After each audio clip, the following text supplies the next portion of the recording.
IAM avec Je danse le Mia, on est de retour dans Autour de midi. Autour de midi. Jusqu'à 13h30, on est avec vous, bien sûr, on ne se quitte pas. Merci pour votre fidélité ainsi que pour votre écoute. Si vous êtes en train de déjeuner ou vous sortez en pause-déj, bon appétit à toutes et à tous. Restez avec nous tout de suite. J'accueille mon deuxième invité, le docteur Rafat Habib, maître de conférences en géopolitique et stratégie à l'École supérieure de communication de l'Université de la Manouba et président de l'Académie de géopolitique et de stratégie Anon. Il vient nous présenter une session de formation scientifique organisée par l'Académie Anon. Il y en a eu déjà deux précédemment, les 18 et 19 octobre. Les deux prochaines arrivent les 25 et 26 octobre dans un espace à Al Nasr 1. Une formation inédite autour d'un thème d'une grande actualité, sciences politiques, théorie des conflits et résistance. Au programme, une plongée dans les concepts fondateurs de la géopolitique, l'étude des guerres asymétriques et de la résistance, une lecture histopolitique de la question palestinienne, une réflexion sur les guerres du futur et une introduction à la prospective. Autrement dit, 4 jours pour mieux comprendre le monde, ses tensions et les nouvelles formes de puissance. Docteur, bonjour. Bonjour, un plaisir d'être avec vous encore une fois sur ce plateau. J'espère que vous allez bien. Ça va. Super. Alors, docteur Tabib, avant d'entrer dans le vif du sujet, si vous pouvez nous rappeler ce qu'est l'Académie de géopolitique et des stratégies Anon et quelle est sa mission principale. Merci. Alors, il s'agit d'un think tank tunisien, purement tunisien, souverainiste, qui essaie de développer et en même temps démocratiser le savoir géopolitique, appeler les gens à s'intéresser de plus en plus aux questions stratégiques parce que maintenant, avec l'accélération historique que nous sommes en train de vivre sur tous les plans, que ce soit politique, sécuritaire, économique, environnementaux, on ne peut plus maintenant se payer le luxe de l'ignorance de ce qui est stratégique et surtout des démarches dites d'anticipation, parce que si on n'anticipe pas, on va subir. C'est clair. Donc, un ensemble d'universitaires, de chercheurs, on s'est réunis, on s'est dit, voilà, qu'est-ce qu'on peut faire pour le pays, sachant pertinemment que la géopolitique impacte maintenant tous les aspects de notre vie, que ce soit économique, au niveau d'entreprise, au niveau de l'environnement, au niveau de l'enseignement. Et on a décidé de fonder ce think tank tunisien. Alors, on lui a donné le nom de Anon, qui est un grand navigateur carthaginois qui a essayé de trouver des routes maritimes au-delà de ce qui était, connu. Oui, connu, oui. Donc voilà, donc on s'est dit, voilà, on va essayer de travailler ensemble sans attendre qu'il y ait des subventions de la part des uns et des autres. On travaille avec nos propres moyens, on essaie d'avancer et surtout, on a mis comme objectif pour les 5 premières années de notre activité la formation. On voudrait avoir un ensemble de gens, des entités de réflexion multisectorielles pour développer des alternatives pour ce pays. Alors, docteur, d'où est venue l'idée de cette session de formation scientifique? Quelle réflexion ou actualité l'a inspirée? Alors, il y a eu bien sûr la guerre à Gaza, mais surtout ce qu'on appelle maintenant la guerre globalisée. On sait pertinemment qu'à travers le monde maintenant, il y a plusieurs guerres. C'est vrai qu'elles sont discontinues au niveau géographique et spatial, mais quand on voit, on se rend compte qu'il y a un véritable système globalisé qui fait éclater toutes ces guerres un peu partout, en Ukraine, en Afghanistan, en Palestine, dans certaines régions d'Afrique, au Soudan, cette guerre qui est oubliée. Et malheureusement, toutes ces guerres, en fait, sont génératrices non seulement de situations humanitaires extrêmement graves, mais elles touchent de plus en plus maintenant des espaces qui étaient censés ou considérés comme étant éloignés de toute forme de conflictualité. La peur est de voir cette conflictualité toucher nos rives. Tout à fait. Et c'est pour ça que l'un des axes majeurs sur lesquels nous travaillons maintenant, c'est la question de la paix, c'est la question de la résolution des conflits, y compris les conflits latents, et en premier lieu, le conflit libyen. Tout à fait. Alors, vous avez choisi un thème central, sciences politiques, théorie des conflits et résistance. Qu'est-ce que cela recouvre concrètement? Alors, c'est parti d'un constat. En fait, quand on remarque que la plupart des débats en Tunisie sont des débats politiciens, alors que les sciences politiques sont des sciences composites, dans lesquelles il y a énormément d'acteurs, d'échelles. Et nous, on s'est dit, pourquoi ne pas appeler les gens, les inviter à réfléchir la politique dans un contexte beaucoup plus global, avec des échelles différentes. Et on a essayé de montrer dans dans la première conférence, je m'excuse, une interaction, une interdépendance entre, d'une part, certains conflits qui paraissent être des conflits locaux, des conflits domestiques, comme disent les anglicistes, et les conflits à l'échelle régionale et internationale. Et d'ailleurs, parmi les débats les plus fructueux qu'on a eus, c'était le débat autour de ce qu'on appelle la géopolitique du phosphate. Oui. On a l'impression que ça se passe qu'en Tunisie, à Gabès, à Chat el-Salem, alors que c'est une question qui a des interactions extrêmement complexes avec des situations qui entraient ou qui sont inhérents à ce qu'on appelle aujourd'hui la géopolitique des ressources et surtout du phosphate. On va passer à la partie 2, le contenu du programme, c'est important. Le premier module porte sur l'introduction au concept et école de géopolitique. Pour les auditeurs, docteur, pouvez-vous expliquer en quoi la géopolitique est essentielle pour comprendre le monde d'aujourd'hui ? Alors, il a été très important pour nous de leur montrer que toutes les démarches géopolitiques, ce qu'on appelle les écoles de pensée, les doctrines nationales géopolitiques ne sont pas les mêmes. Il ne s'agit pas d'une science exacte, il s'agit d'une discipline dans laquelle la dimension nationale, la dimension, on peut dire, volontariste de ceux qui la développent est très manifeste, elle est même centrale. Donc on a fait un exposé sur l'école de géopolitique allemande avec Haushofer, avec Ratzel, puis après on a vu les autres écoles anglo-saxonnes avec Mackinder essentiellement, puis après l'école chinoise, l'école russe, et surtout on est parti dans les non-dits de ces écoles. Parce que c'est ça le plus important. Il ne faut pas tout dévoiler à l'antenne. Faut laisser une part de mystère. Ouais.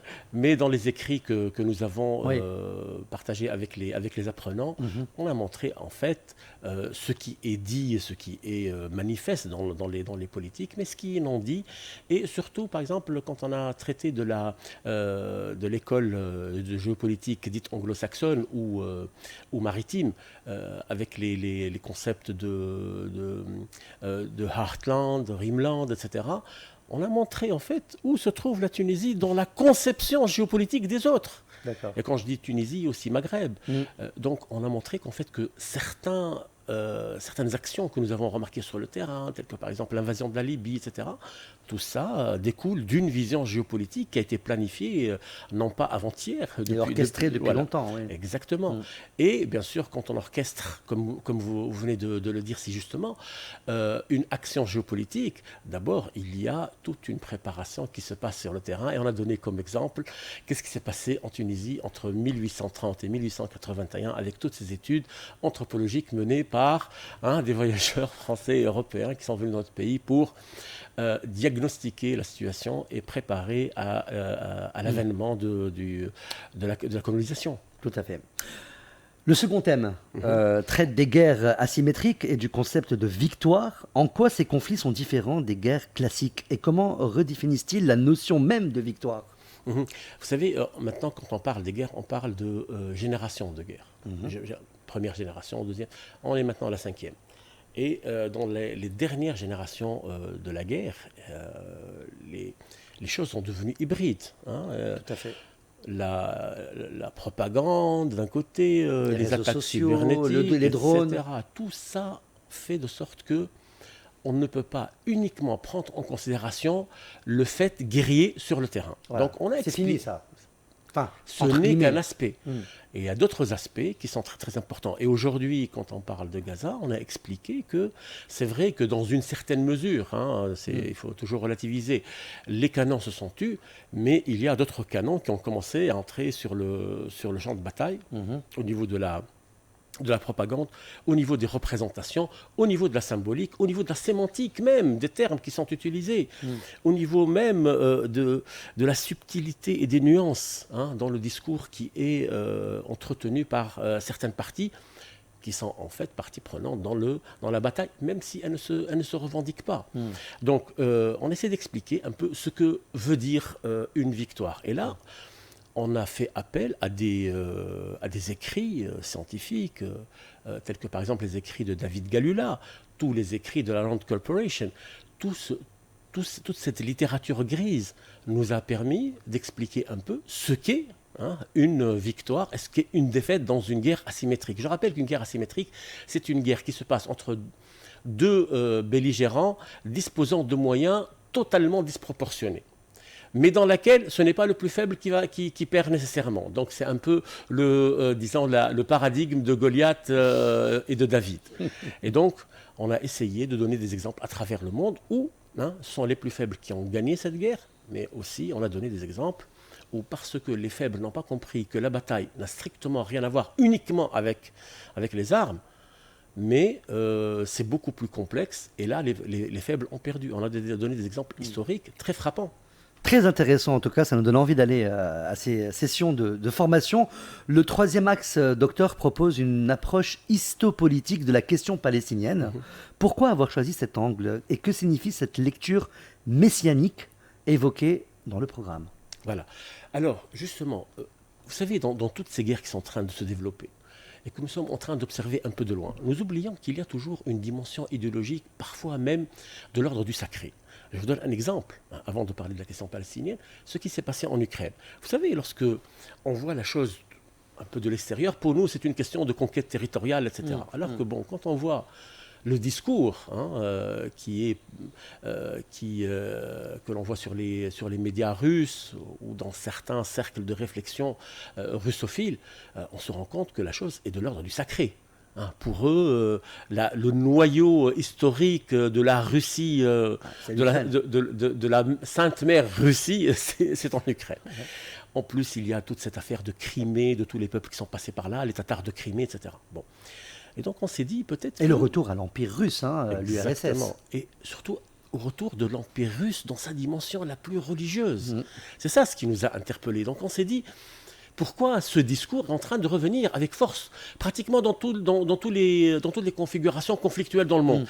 Et en Palestine, alors là, ça a été frappant, ce traitement messianique, ça veut dire cette présence prégnante de toutes les théologies qu'on croyait maintenant totalement obsolètes et surannées, et qui sont revenues avec force quand on voit ces scènes presque surréalistes de ce qui se passe dans le bureau de Trump, avec tous ces appels à un retour du Messie, etc.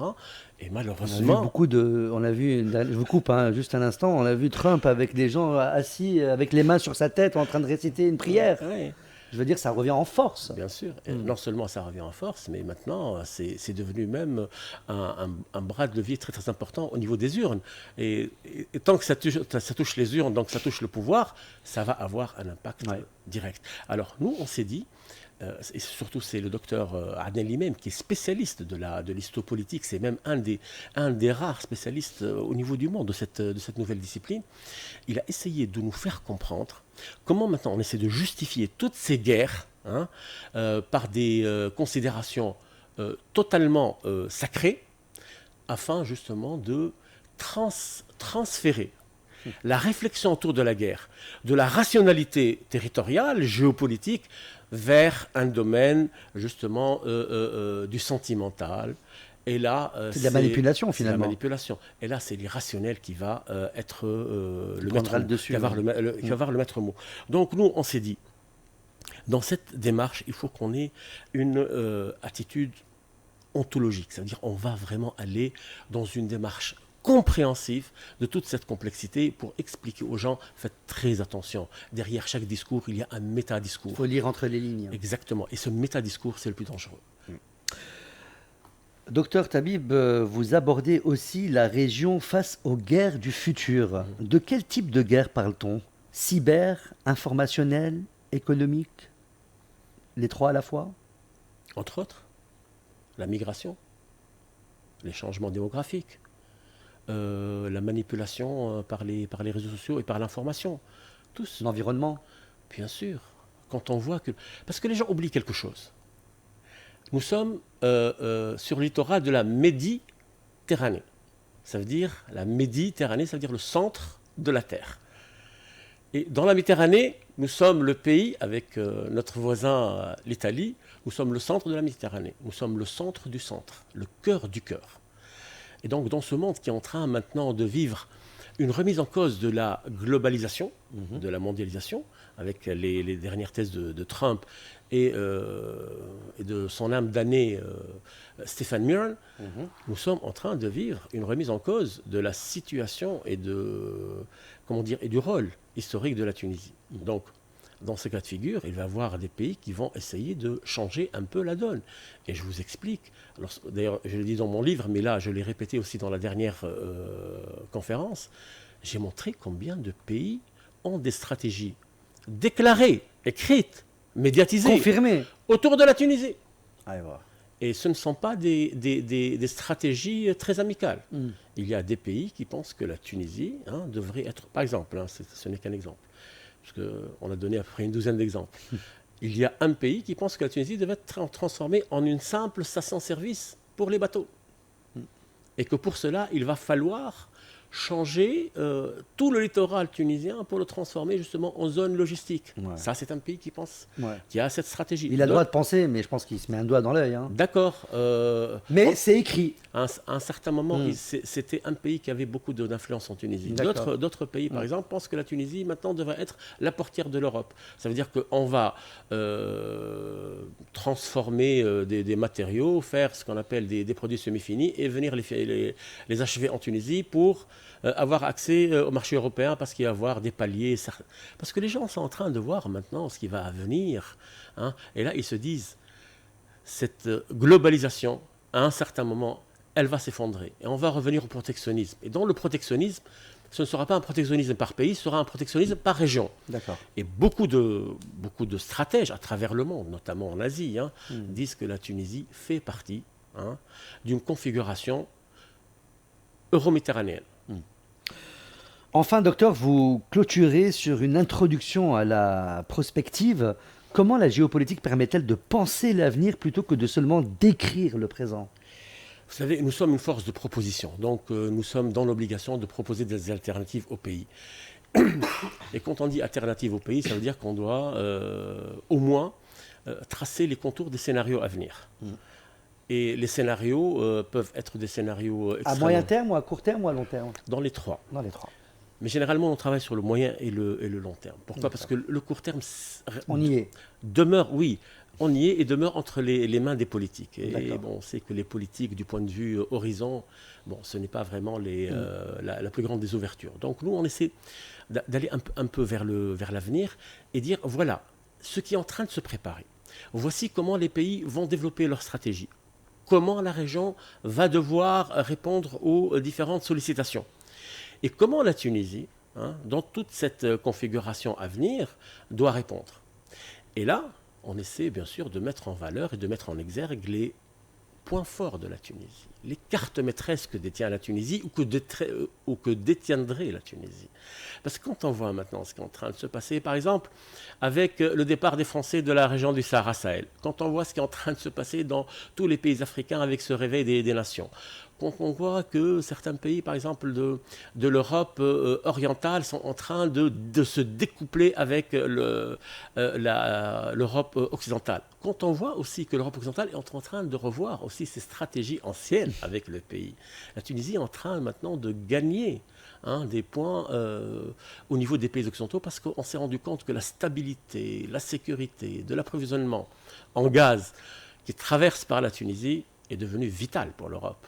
Et là, on doit le savoir, on doit être conscient. Bien sûr, il y a le gazoduc Transmed qui pompe 44 milliards de mètres cubes par an vers l'Europe et qui remplace dans une certaine mesure à peu près entre 15 et 20% des livraisons russes. Ça s'épuise jamais, ces ressources-là ? C'est à l'infini ? Alors là, il faut se rendre compte maintenant. Parce que les gens ne s'en rendent pas compte, je pense. Non seulement on est en train maintenant de penser au développement du gaz naturel au niveau d'Algérie, au niveau même des prospections en Tunisie. C'est un pays qui a du gaz. Ça reste un peu le trou noir de la réflexion. Mais maintenant, il va y avoir une connexion avec les réserves de gaz qu'il y a au Niger et au Nigeria. Et tout ça va passer en Europe, parce que les Européens ont décidé définitivement d'entrer en guerre contre la Russie. Et d'ici des dizaines d'années, il n'y aura jamais de paix entre ces deux composants de l'ancienne Europe. Ils auront toujours besoin, les Européens, de notre soutien énergétique. Et là, c'est une carte maîtresse qui est jouée par la Tunisie, parce qu'on est les plus proches. Et un des grands enseignements de la période post-Covid, c'est la proxémie. On n'a plus maintenant le droit d'aller chercher du blé, des denrées alimentaires à quelques dizaines de milliers de kilomètres du pays. Il faut l'avoir à proximité. Et il faut qu'il y ait ce qu'on appelle une réactivité dans l'heure. Ça veut dire que si vous avez besoin, par exemple, d'un produit, vous devez l'avoir à quelques encablures. Il ne faut pas aller le chercher à l'autre bout du monde. Vous affirmez, docteur Tabib, aujourd'hui que la Tunisie est un point stratégique pour l'Europe. Potentiel. Parce que, vous savez, c'est vrai que la géographie est une science dictatoriale. Parce qu'on peut tout effacer, on peut tout réécrire. L'histoire, la religion, la politique. Pas la géographie. Pas la géographie. En quoi ce type de formation, docteur, peut-il aider les jeunes chercheurs, les journalistes ou les décideurs à mieux décrypter les crises mondiales et régionales? Alors maintenant, il y a un constat très amer que nous avons fait depuis quelques années. Si vous, par exemple, vous vous intéressez beaucoup au monde, etc., vous essayez de comprendre ce qui se passe, vous êtes bilingue, donc entre deux ou trois cultures.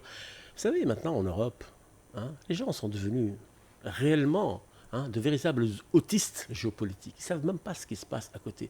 Moi, quand j'ai fait ma thèse de doctorat sur la Libye, en France, qui est un pays qui est juste en face de la Libye, il y a un professeur, un éminent professeur qui m'a dit « La Libye, c'est une terra incognita ».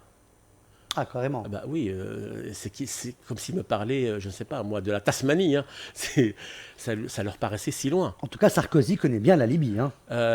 S'il avait bien connu la Libye, il n'aurait pas fait cette erreur. Bonne il n'en réponse. serait pas là. Et justement, moi, quand j'ai soutenu ma thèse, c'était pendant les bombardements en Libye. Donc, ce que je voudrais dire, c'est que faisons très, très attention. Les gens sont en attente de savoir. Et nous, la Tunisie, on est en train de l'oublier. La Tunisie, c'est d'abord l'intelligence. Si Carthage avait été une des puissances mondiales à un certain moment, ça n'a jamais été grâce aux armes. Ça a toujours été grâce à l'intelligence et à la recherche d'alternatives. De même, pendant la période aghlabide, à partir de la Tunisie, ce n'étaient pas les armées qui sont parties islamiser le reste de l'Afrique. C'était les porteurs de savoir. Et d'ailleurs, la seule route qui partait de la Tunisie s'appelait la route de l'encre, parce qu'on vendait des livres en contrepartie de l'or. Et donc là, on s'est dit, développons la ressource cognitive, la connaissance, le savoir, l'analyse, l'esprit critique, et certainement que ces jeunes-là vont pouvoir, un de ces jours, trouver leur place et ouvrir des créneaux là où on croyait que c'était l'apanage des Européens et des Occidentaux. Docteur, la Tunisie, elle a souvent été au carrefour des grandes dynamiques régionales. Comment notre pays peut-il s'inscrire davantage dans la réflexion géopolitique contemporaine? Alors d'abord, en essayant de redynamiser nos anciennes alliances. On a des alliances avec des pays qui ont toujours été nos amis. Pour pouvoir parvenir à cet état, il va falloir qu'on discute calmement, franchement, avec toute l'honnêteté qu'il faut, pour expliquer que... Et d'égal à égal. Bien sûr. Là je vous assure que certains pays maintenant discutent avec nous d'égal à égal.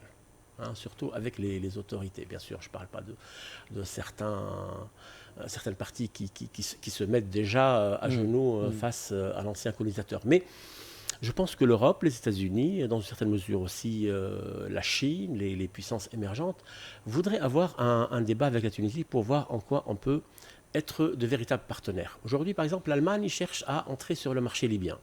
Elle sait pertinemment que la grande portière du marché libyen, c'est la Tunisie. Nous sommes les meilleurs connaisseurs de ce qui se passe en Libye. Et d'ailleurs, j'ouvre ici une petite parenthèse pour les personnes qui avaient critiqué ce que j'avais dit en 2012-2013. Lorsque je leur ai dit, la Tunisie a une capacité de résilience en Libye que d'autres n'ont pas.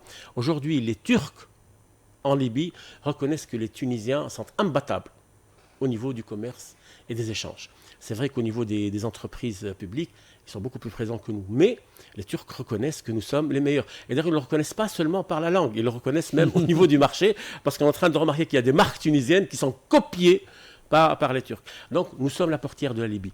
Nous sommes la portière aussi du Mali. Il y a une petite anecdote que les gens oublient.